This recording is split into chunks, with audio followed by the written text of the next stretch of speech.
We're finally here, comparing the edgelords of two of the most famous and trending anime of 2024. Zoro versus Sukuna, the king of hell versus the king of curses. The Green Marimo versus the Cannibal. Okay, that was a tad bit much. But let's begin. Now, both of these characters use slashing and cutting type attacks, which range from distance to close cuts. So if we take a big assumption, and by big, I mean humongous one, and equate haki to cursed energy output, we might be able to draw a pretty accurate comparison. And I know what you guys are thinking. What about Sukuna's domain in reverse cursed energy? Well, as we all know, Sukuna is the only character in the Jujutsu Kaisen verse that has an open domain, meaning there are no unbreakable barriers. So we can just count it as a normal output slashed attack. Now, once the fight between Zoro and Sukuna begins, Sukuna, just like he did with Megami when he was first resurrected, is gonna play along with Zoro for a bit before he actually starts to get serious. But on the other end, if we talk about the pre-time skip Zoro, we could expect a friendly retaliation to Sukuna's insult. The post-time skip Zoro would actually take a limb or two off of Sukuna's body for disrespecting him. Therefore,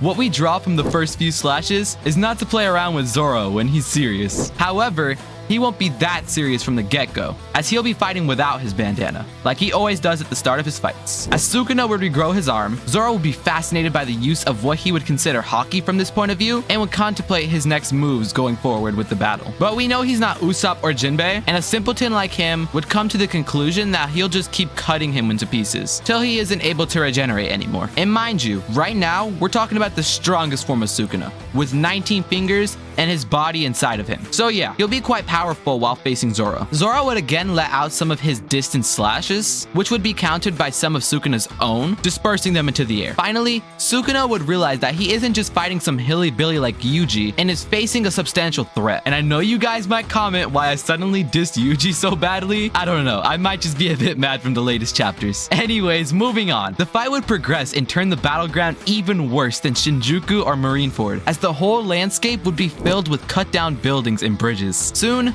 Zoro would use his Conqueror's haki to start disrupting Sukuna's movements, as he would be able to disperse his black lightning and destroy any footing Sukuna might be able to use to jump. A few more minutes of Zoro unleashing more intense and outnumbering slashes would definitely frustrate Sukuna, and he might be forced to use the mysterious ability he used against Jogo, thinking that he has outsmarted the strongest swordsman in anime. But I kid you not, this is not even remotely the case. And I'm gonna tell you exactly why. Remember in the Punk Hazard arc when Kanimon displayed his Firefox style against the slime monster? And also remember when Zoro figured it out while fighting Kaido and Big Mom at Onigashima and cut down Prometheus in half? Yeah, that's the reason. Zoro is going to instantly cut between that attack, splitting it into two, all the while releasing another slash that would reach Sukuna, almost beheading him. Sukuna this time around won't be enraged like usual, but rather amused, as he would find Zoro worthy of exerting himself in battle, as he'll concentrate and transform into his Heian era state, with 2 faces and 4 hands. Zoro would be perplexed watching Sukuna transform, but we all know he is hell-bent on splitting up Sukuna until he cannot regenerate anymore, so he'll try and close the distance between them, which would turn into a grave mistake for the green-haired swordsman. As soon as Sukuna turns into his forearm form, he's going to summon his malevolent shrine and unleash an unprecedented barrage of slashes, overwhelming Zoro and even connecting a few to his body, inflicting superficial cuts. This is the point where the fight would start tipping a bit in Sukuna's favor, as in his fight with Gojo, he was able to withstand most of his cuts without much problem due to his reverse cursed energies and seamless regeneration, and would have to divert his full focus towards avoiding those cuts at any cost. However,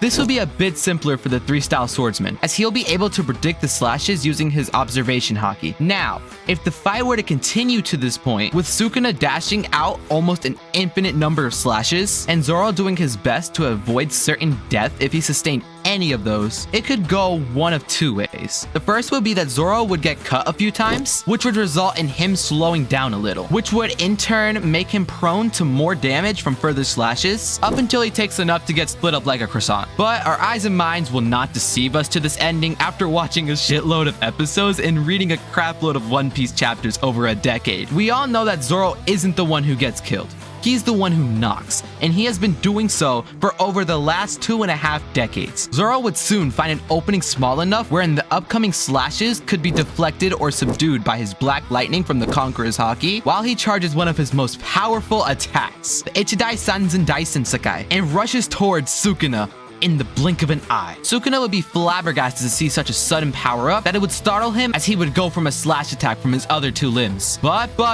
this is definitely not going to go Sukuna's way, as Zoro only charged up the attack to distract Sukuna to lower his guard, and the real target was the shrine all along. This would result in Zoro dismantling the malevolent shrine into pieces, continuing this assault. Sukuna would immediately be put on the back foot, as he would now have to bear the brunt of the assault, while Zoro, with no idea what in the hell a domain was in the first place, would not like to face such an attack again and would likely go for the kill as soon as possible. Now, I do have to address one thing. Where are Maharaga and the other shadows? Well, we've excluded them from the scenario as Sukuna's abilities were already too confusing and hard to deal with, even for Gojo, who's actually a sorcerer. It just wouldn't be fair for our green-headed Marimo to battle such an overwhelming opponent. So for simplicity's sake, we took more of a high-end era Sukuna who had all his basic attacks except the one he's gained in the 21st century. So, coming back to the story, Sukuna, who would be baiting his time against Zoro, would have to conjure up the one thing that would consider the end of means for him to deal with Zoro, and that is the Black Flash. And now we know that up until the latest chapters,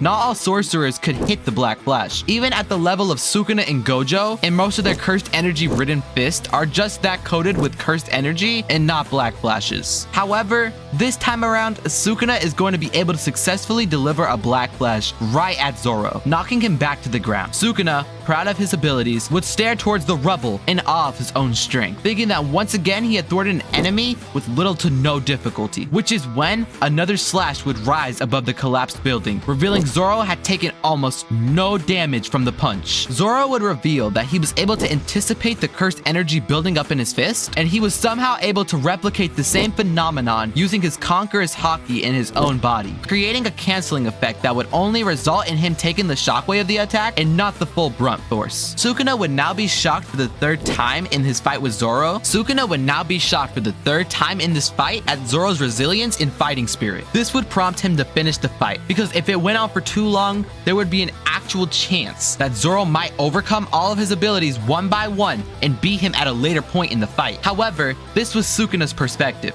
According to Zoro, the fight was already over, as he figured out what to do to defeat the King of Curses. And yeah, what you have in your mind is right. He's still looking to cut Sukuna to oblivion, but this time around using a roundabout method. Zoro would show his exceptional speed and run circles around Sukuna, confusing the centuries-old being as to what the actual plan was. Suddenly, a barrage of slashes would start raining down on Sukuna, forcing him to summon the malevolent shrine to counter them. However, from before, Zoro had figured that Sukuna needed to use two of his hands to do so, and that's when he immediately cut those off. A jittery Sukuna, who still has to deal with the countless unavoidable slashes approaching him below, would try to once again summon the malevolent shrine. However, this time around, he'll be successful in doing so. Sukuna would direct all the concentration of the slashes from the malevolent shrine below to counter what Zoro released earlier, only to be taken by surprise, revealing that all of those slashes that Zoro released earlier weren't even meant to reach him and were only there as a distraction. Suddenly,